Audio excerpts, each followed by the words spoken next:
Nous sommes aujourd'hui dimanche 18 juin 2023.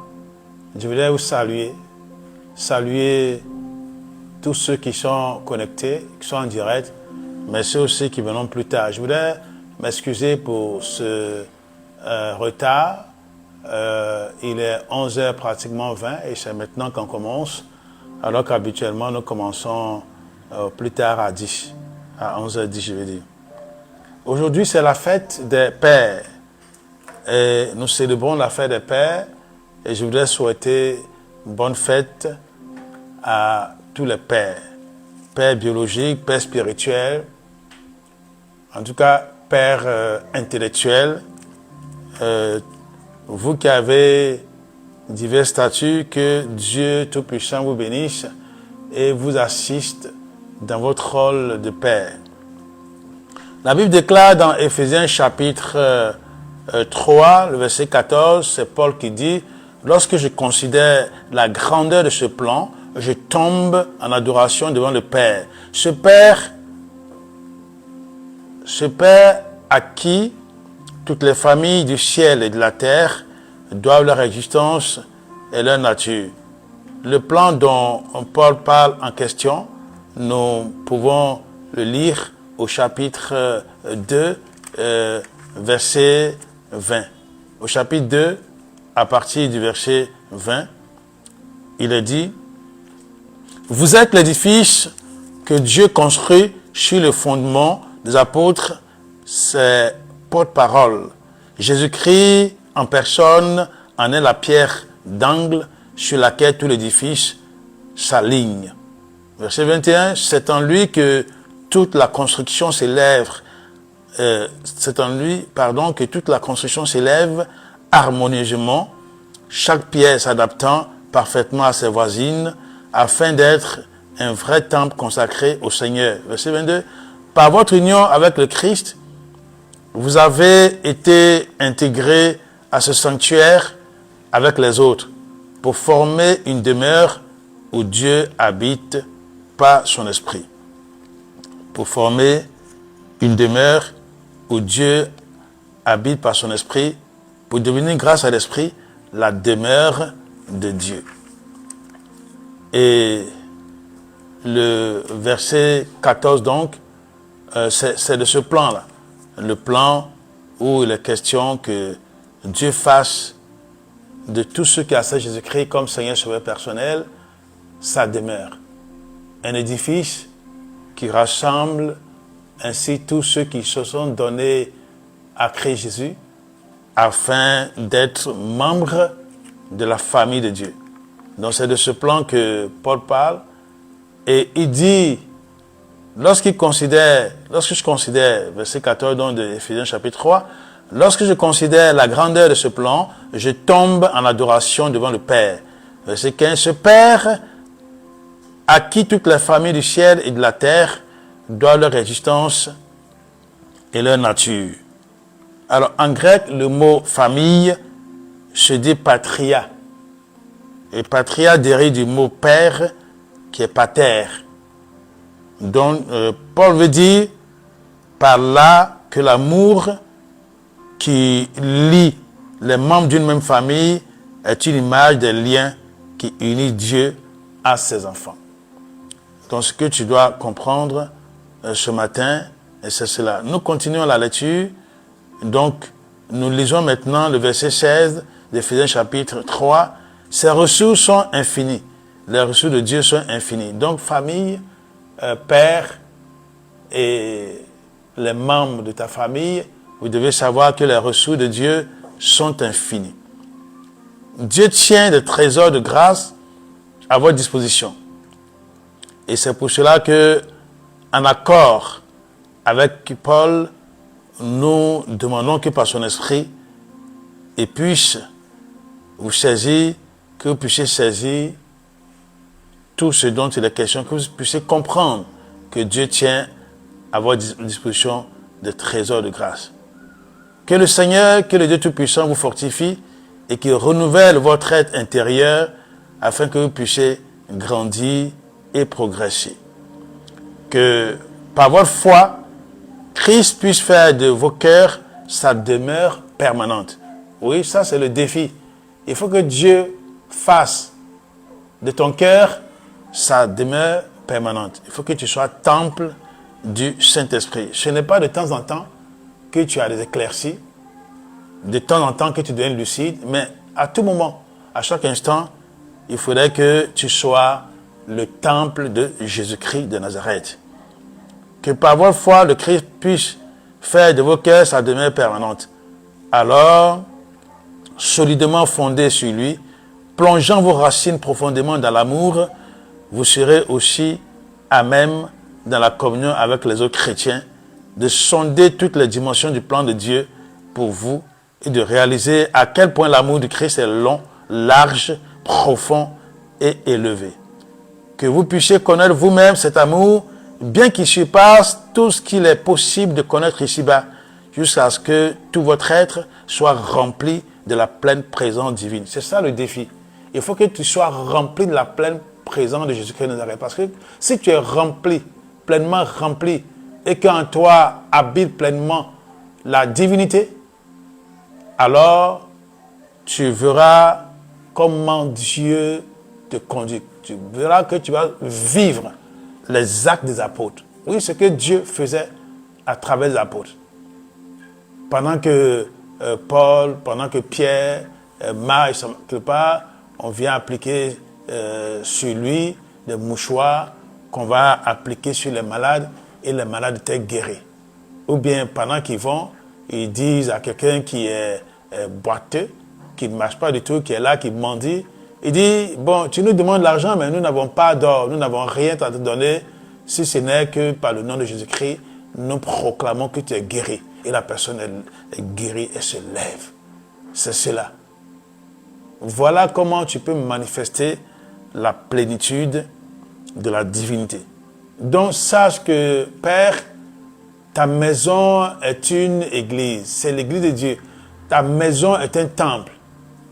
Et aujourd'hui, dans l'église que tu diriges, en tant que père spirituel, en tant que pasteur, en tant que docteur, en tant que prophète, en tant qu'apôtre, tu dois comprendre que, en tant qu'évangéliste, tu dois comprendre que Dieu veut faire de tous ceux qui fréquentent cette église-là, ce bâtiment, il veut faire d'eux un édifice où lui, il habite de façon permanente. Oui, mais qu'est-ce que tu fais? Peut-être que tu privilégies les beaux édifices. Non, ce n'est pas ce que Dieu veut. Dieu veut que ceux que tu as à ta charge puissent, par l'amour, être un véritable temple à sa gloire. Il faut que tu comprennes ces choses. Il faut que tu puisses vivre ces choses.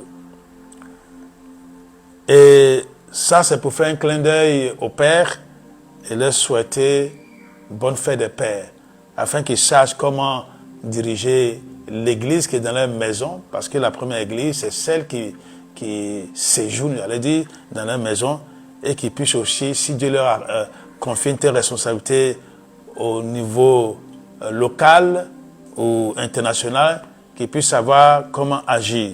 Et ce matin, je voudrais que nous puissions parler des serviteurs selon le cœur de Dieu, le serviteur bien-aimé de l'Éternel.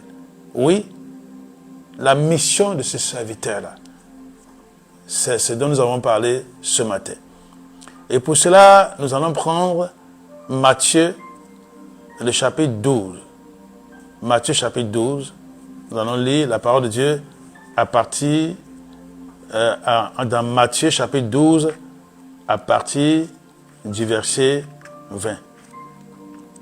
Matthieu, chapitre 12, verset 20. Alors, nous allons lire le verset 20, mais je voudrais que nous lisions plus haut. Parce que dans le verset 20, il est dit, le serviteur de l'Éternel ne cassera pas le roseau à demi brisé et il se gardera d'éteindre la lampe dont la mèche fume encore. Il agira ainsi sans se lasser jusqu'à ce qu'il ait assuré le triomphe de la justice. Alors, je vais lire ça dans la version... ça, ce que je viens de lire, c'est la version Parole vivante. Je vais lire dans la version Louis Gon et nous allons comprendre, pour ceux qui aiment beaucoup cette version-là. Donc, je disais Matthieu chapitre 12 et le verset 20. Matthieu chapitre 12, verset 20. Matthieu 12, verset 20.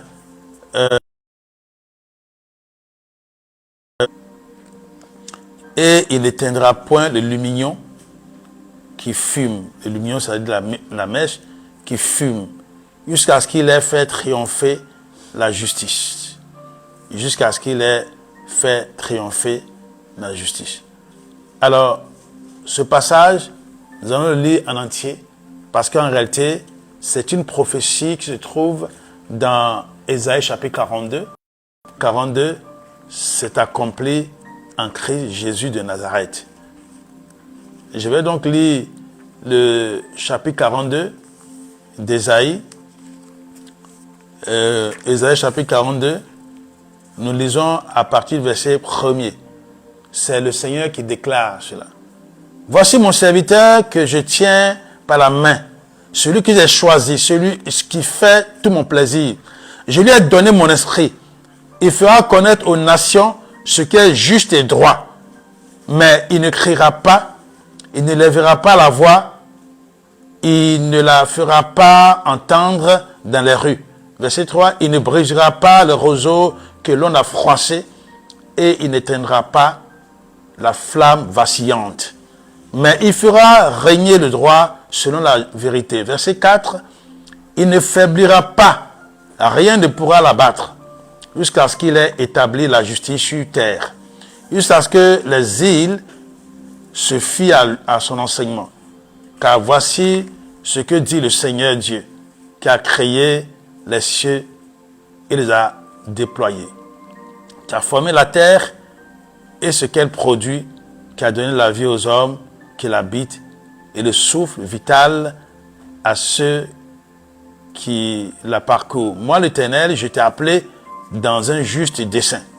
Moi, l'Éternel, je t'ai appelé dans un juste dessein. Alors, pour réaliser l'œuvre de la justice de Dieu, c'est Jésus qui a fait. Quand Dieu a appelé son serviteur pour un juste dessein, nous apprenons dans la Nouvelle Alliance, dans le Nouveau Testament, que c'est Christ qui l'a réalisé en mourant à notre place ce que la justice demandait, exigeait. Parce que pour effacer nos péchés, il fallait que quelqu'un se sacrifie. C'est ce que Christ a fait. Donc, Jésus a réalisé ce merveilleux plan de Dieu pour nous conférer sa justice. Il a donné une malédiction pour que nous soyons bénis de Dieu. Et nous pouvons donc nous arrêter ici. Dieu promet de tenir son serviteur par la main. Et cette prophétie de l'Ancien Testament d'Ésaïe s'est appliquée, je veux dire, à ce temps-là, à Cyrus. À Cyrus, le Perse, il était Mède et Perse. Mède, je crois que c'était de la part de son père ou sa mère, et puis Perse de l'un d'entre eux qui est sûr. Et c'est lui qui a pris les dits, qui a franchi les Juifs, qui les a fait repartir en terre sainte, donc dans leur pays. Il était serviteur de l'Éternel. En parenthèse, tous ceux à qui une responsabilité collective, une responsabilité politique, sociale, que c'est encore intellectuelle, administrative, a été donnée au plan national, ceux-là, ils sont serviteurs de Dieu. C'est pour cela que Paul parle des magistrats comme étant serviteurs de Dieu. Donc, si tu sais là où tu sers, si tu sais que tu es serviteur de Dieu, il faut agir selon la justice de Dieu. C'est ce que Dieu demande. Donc, cet homme-là, Cyrus, à son temps, il a accompli la justice de Dieu afin qu'Israël revienne dans sa patrie. Il y a des caractéristiques du serviteur qui nous intéressent ici.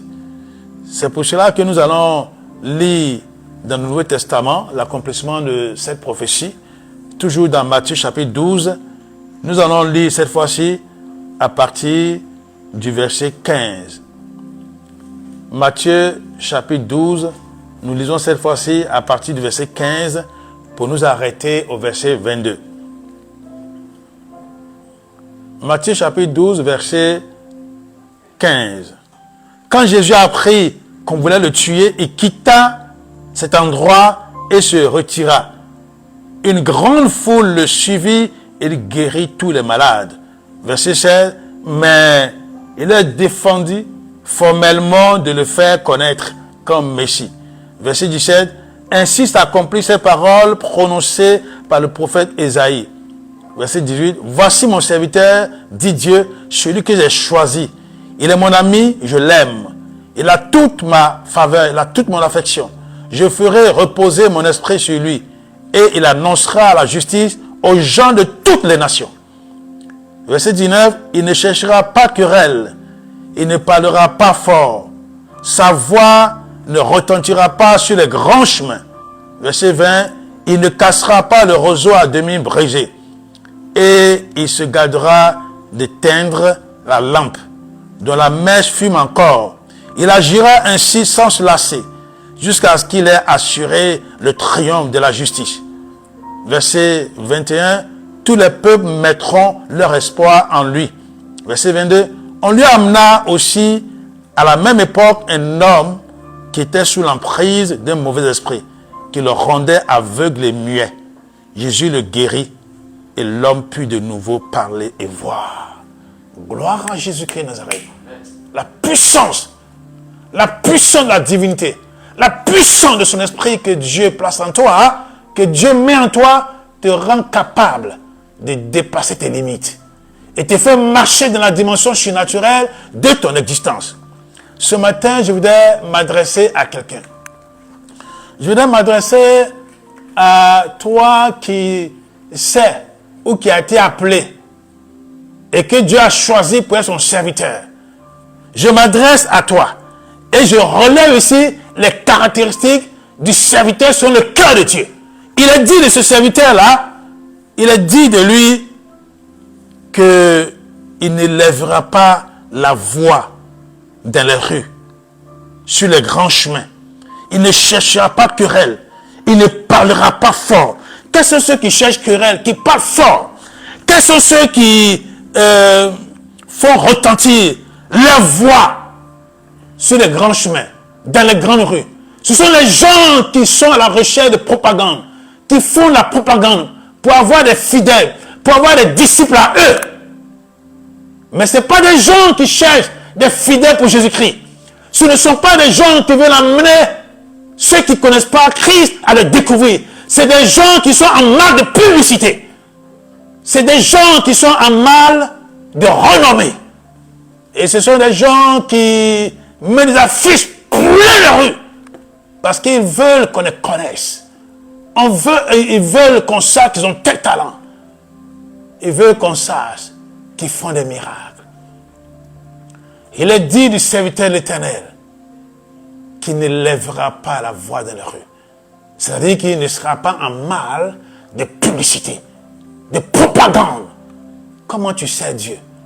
Toi qui dis que tu as été appelé à servir Dieu. Lorsque nous lisons le verset 15, le verset 22, il est dit qu'on a mis des gens à Christ. Si vous voulez comprendre, c'est de bouche à oreille. Parce qu'on a compris que Dieu était en lui. On a compris qu'il était fils de Dieu. On a compris qu'il était le Messie. Sinon lui-même, il interdisait aux gens de faire les rues, de crier pour dire, oui, le Messie est là. Oui, il a fait ça. Non. Dans Matthieu chapitre 11, verset 28, Christ a dit, venez à moi, vous tous qui êtes fatigués et chargés, et je vous donnerai du repos. Oui, c'est une décision personnelle. C'est à lui, à celui qui a le besoin de comprendre, de chercher, de savoir. Vous me chercherez, vous me trouverez si vous me cherchez de tout votre cœur. Non, on n'a pas besoin d'aller chercher de l'argent pour cela, ramasser par des soi-disant campagnes d'évasion, ramasser des gens pour venir ainsi nourrir mon église, ainsi nourrir ma communauté, nourrir mon institution, me permet d'avoir les dîmes, me permet d'avoir de l'argent, me permet d'avoir tant de temps pour tel projet. Non, Dieu n'est pas dedans. Nous avons lu dans Ephésiens chapitre 2, Ephésiens chapitre 3. C'est par l'amour que l'édifice est construit. Aujourd'hui, on rivalise d'adresse, pardon. On rivalise d'adresse. On crée des édifices qui sont vrais, qui sont les vrais, pleins de renommée, pleins de VIP, mais ça s'arrête là. Le pauvre qui est là-bas, qui est en train d'être rongé par le cancer, qui est peut-être en phase finale. Qu'est-ce qu'il a en droit d'attendre de toi? C'est ton intérêt que tu cherches. Revoyons nos chers frères et sœurs. Il ne cherchera pas querelle. Il ne parlera pas fort. Sa voix ne retentira pas sur les grands chemins. Aujourd'hui, prenez les grandes voies d'Abidjan. Prenez les grands axes. Vous allez voir des affiches ou des photos son. Et puis, on fait la publicité de telle personne. Oui, telle grande autorité spirituelle est venue de telle nation pour prêcher l'évangile. Ah, où se trouve le Saint-Esprit? Où est le Saint-Esprit? Où se trouve le Saint-Esprit? Arrêtez vos propagandes. Arrêtez cela. Oui, vous allez me dire, Christ a dit, vous serez mes témoins à Jérusalem, vous serez mes témoins jusqu'au confin. Un témoin, ce n'est pas celui qui se met dans les rues et puis qui vocifère. Non! S'il vocifère dans les rues, c'est pour manifester la gloire de Jésus-Christ. Il y avait quelqu'un qui passait et puis il s'est rendu compte qu'il avait un fou misérable. Et le fou était là, le fou lui a fait pitié. Il dit, mais comment quelqu'un qui est là, certainement, qui a fait des études, comment il peut rester dans cette misère? Et les gens passaient, insensibles. Et poussés par l'Esprit de Dieu, il a dit s'asseoir à côté du fou. Il a dit, Jésus va te guérir. Le fou ne comprenait rien. Il était là pour faire... Il dit, Jésus te guérit aujourd'hui parce que je sens que l'Esprit de Dieu me pousse vers toi. Jésus te guérit. Au nom de Jésus-Christ Nazareth. Sois libéré, sois lucide. Et sur le champ, le monsieur a jeté toutes ces saletés. Il a jeté sur ça. Il est devenu lucide. Il cachait, excusez-moi, il cachait sa verge. Il se protégeait. Les gens sont accourus. Ils ont vu que le fou qui était là a reçu une décharge spirituelle. La décharge, la transformation. Et cet homme a été transformé. Et sur le champ, sans que cet homme de Dieu, enfin ses disciples, c'est un simple disciple, enfin un simple disciple, bon, il était serviteur de Dieu, rempli de l'Esprit de Dieu, les gens sont accourus comme ça. Et ainsi, eux-mêmes, ils ont vu. C'est ça, on dit, il a été témoin de Christ. Dans cette rue. Le témoin de Christ, ce n'est pas celui qui fait la propagande avec un mégaphone pour attirer les gens, pour aller en faire des fidèles de son église. Non, tu n'es pas témoin de Christ, tu es témoin de ton église, tu es témoin de ta dénomination, tu es témoin de toi-même. Il ne lèvera pas la voix, il ne fera pas retentir sa voix sur le grand chemin. Ne fais pas la propagande. Lorsque l'église était discrète, elle était forte. Des gens venaient de partout chercher la communauté.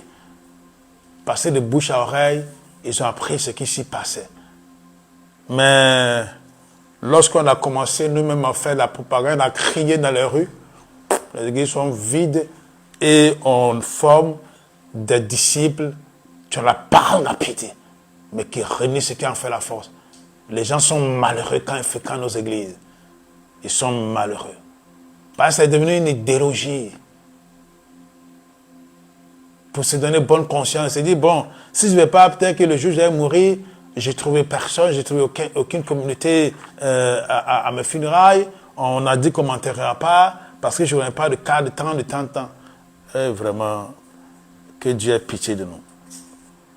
Que le Seigneur ait pitié de nous. Là où se trouve la puissance de Jésus-Christ de Nazareth, les gens viendront d'eux-mêmes. Il ne faut pas que tu proclames des choses dans la rue pour attirer. Ce n'est pas de ça les gens ont besoin. Les gens ont besoin de la puissance de Christ qui a franchi. Il y avait une jeune dame qui, sans que quelqu'un vienne à elle pour lui parler de Christ, elle avait un mal terrible. Elle était atteinte de cancer. Et là, elle cherchait du secours. Elle avait entendu parler vaguement de l'évangile. Elle dit, bon, mais si Dieu existe vraiment là, au Dieu là, il faut que je puisse faire l'expérience de ce Dieu-là. Elle est allée dans sa maison, elle a prié, et comme elle était sincère, Jésus-Christ s'est révélé à elle. Elle a vu en vision. Et ainsi, elle a été instantanément guérie de son cancer. Quand elle est repartie à l'hôpital, le médecin n'y croyait pas, mais il a quand même fait des analyses. Il a vu qu'elle n'avait plus rien. Et tout dans son organisme était redevenu normal. Mais ce mari lui a dit, ah, tu sais que toi-même là, tu es médecin, tu es scientifique, ne parle pas de ça. Il ne faut pas parler de ça aux gens. C'est ce qu'il a dit. Il dit, non, ne faut pas en parler aux gens. Elle a dit, quoi? Elle est allée d'abord, l'Esprit de Dieu l'a attirée, l'a convaincue qu'il fallait qu'elle se fasse baptiser. On n'est pas venu l'enseigner sur le baptême. Elle est allée, elle s'est fait baptiser.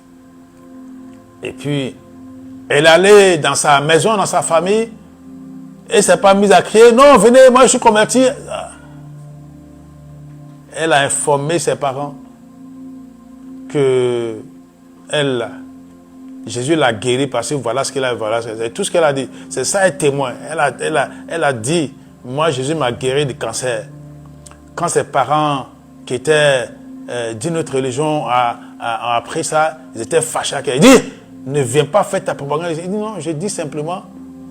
Et puis on lui a dit, bon, mais ton grand-père, ton papy qui est là, il est malade depuis, voilà, on ne sait pas.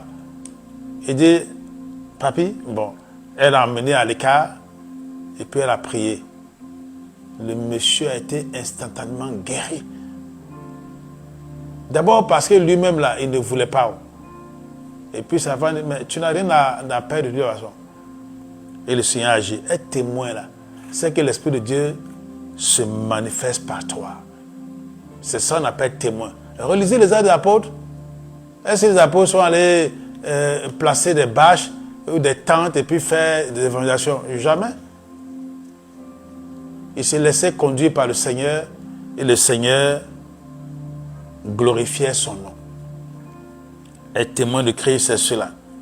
Tu es serviteur de Jésus-Christ de Nazareth, laisse tomber la polémique. Laisse tomber la polémique et demande que Jésus-Christ agisse par toi. Parce que tu es temple du Saint-Esprit. Tu es la maison de Jésus-Christ de Nazareth. Tu es la maison de Dieu. Oui, je ne parle pas de ces gens qui vont prendre des puissances occultes chez ceux qui connaissent et puis qui viennent impressionner le peuple de Dieu. Qui viennent impressionner. Non. Vous n'êtes pas agréable à Dieu. Vous n'êtes pas serviteur selon le cœur de Dieu. Vous n'êtes pas serviteur selon le cœur de Dieu. Vous-même, vous le savez. Et le moment vient, vous serez tout dévoilé. Oui, vous serez dévoilé. D'ailleurs, vous êtes dévoilé. Il y en a plein qui sont dévoilés. Ils sont obligés d'aller renouveler leur puissance démoniaque ailleurs. Et ceux auprès de qui ils vont chercher cela, les dévoilent. Nous ne sommes pas dans cette dimension-là. Il faut que tu comprennes. Est-ce que tous les peuples ont mis leur confiance en Christ? Il est dit dans le verset 20 de Matthieu 12, il ne cassera pas le roseau à demi brisé et il se gardera d'éteindre la lampe dont la mèche fume encore. Il y a des gens qui ont cassé, qui ont rompu carrément le roseau qui n'était que penché. Oui, parce que quand ils ont appris que tel frère en Christ, telle sœur en Christ a fait tant, a eu tel problème, ils ont oublié ce qu'on appelle l'amour. Et puis, ils se sont mis à propager cela, à faire ce qu'ils voulaient.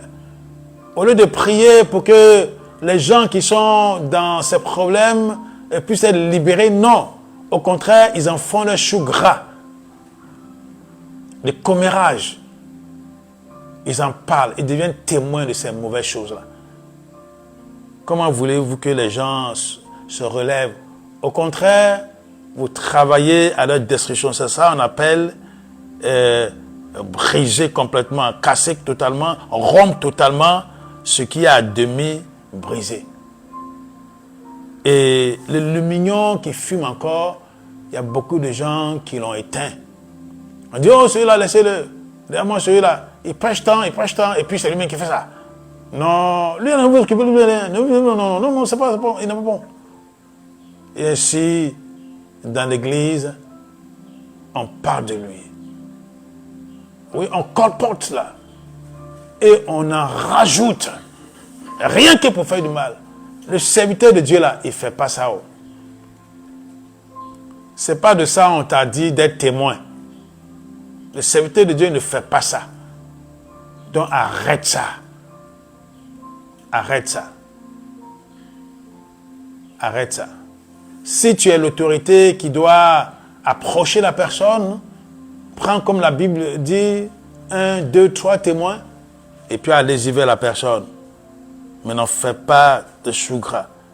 Parce que le serviteur selon le cœur de Dieu là, il ne cassera pas le rosoir de même brisé et il se gardera d'éteindre la lampe dont la mèche fume encore. Il est dit, il agira ainsi sans se lasser, jusqu'à ce qu'il ait assuré le triomphe de la justice. Oui, tu n'as pas encore assuré le triomphe de la justice et puis tu es déjà fatigué. Si tu es fatigué là, fais comme Moïse et les autres ont fait. Demande à des gens de venir te soutenir pour que tu puisses accomplir ta mission. Et tous les peuples mettent leur espoir en Christ Jésus. Mais c'est toi qui dois être témoin de Christ Jésus. C'est toi qui dois faire ce travail. L'Église a tellement démissionné qu'aujourd'hui, il y a beaucoup de gens qui ont élaboré des théories de développement personnel, oui, développement de l'écoute, je ne sais quoi. Mais c'est le travail du serviteur de Christ.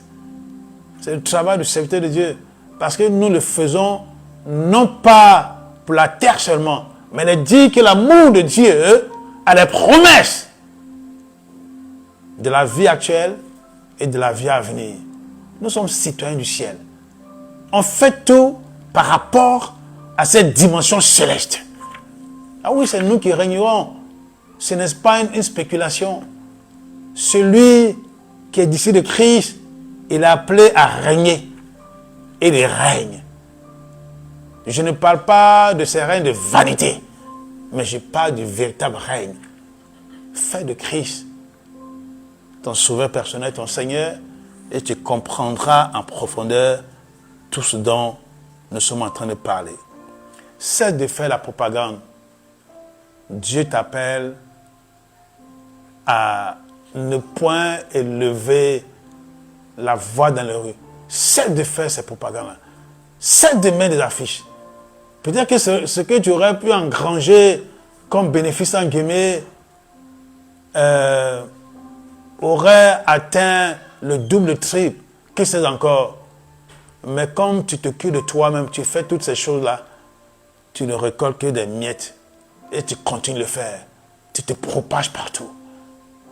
Tu te propages partout. Tu propages ce que tu veux partout. Tu n'es pas serviteur selon le cœur de Dieu. Ce n'est pas moi qui le dis. Hein. C'est ce que la Bible dit. Et c'est l'exemple que la Bible nous montre. Laisse les gens venir à toi. Parce qu'ils ont appris que tu es revêtu de la puissance de Jésus-Christ de Nazareth. De la véritable puissance de Dieu. Je ne parle pas de cette puissance qu'ils ont distribuée pour ceux qui veulent un peu de bonheur sur terre. Non. Je parle de cette toute-puissance qui te rendra libre et qui va jusque dans la vie éternelle. Que Dieu te bénisse abondamment. Amen. Père Céleste, je voudrais prier pour quelqu'un qui est père et qui n'arrivent pas à s'en sortir. Oui, tu dis que toutes les familles de la terre, chaque famille tire son existence de toi, qui est le Père céleste et le pourvoyeur de toutes choses, qui fait lever ton soleil aussi bien sur les méchants que sur les bons, aussi bien sur les bons que sur les méchants. Je prie que tu puisses agir pour ce Père et qu'il ne tire plus le diable par la queue et qu'il puisse changer cette expression-là de tirer le diable par la queue. Seigneur, je t'en supplie, agis puissamment.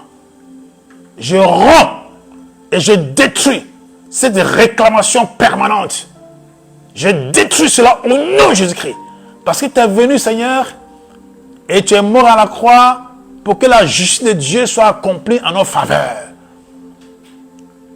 Je te livre ainsi tous ceux qui sont dans l'ignorance et qui se font escroquer. Réveille-toi à eux, Seigneur, et attire-les par ton Esprit Saint à Christ Jésus. Bénis tous les pères, bénis leurs familles et donne à leurs parents, donne à tous ceux qui leur en veulent, donne à ceux-là de changer de vision sur eux. Seigneur, je prie pour ces serviteurs qui ne font que faire de la propagande et qui, au jour où ils se rendent compte qu'ils n'ont pas assez de membres, vont chercher des puissances chez des devins, chez des occultistes, pour venir impressionner. Oh, s'il te plaît, Seigneur, change leur cœur, change leur vision, donne leur devoir à leur misère, d'entrer en eux-mêmes et d'éprouver le besoin de servir le véritable de Dieu, de revenir en arrière et de retrouver leur premier amour. Seigneur, bénis toutes ces personnes, bénis ta parole dans le cœur des uns des autres. Au nom de Jésus-Christ de Nazareth, merci Seigneur. Amen.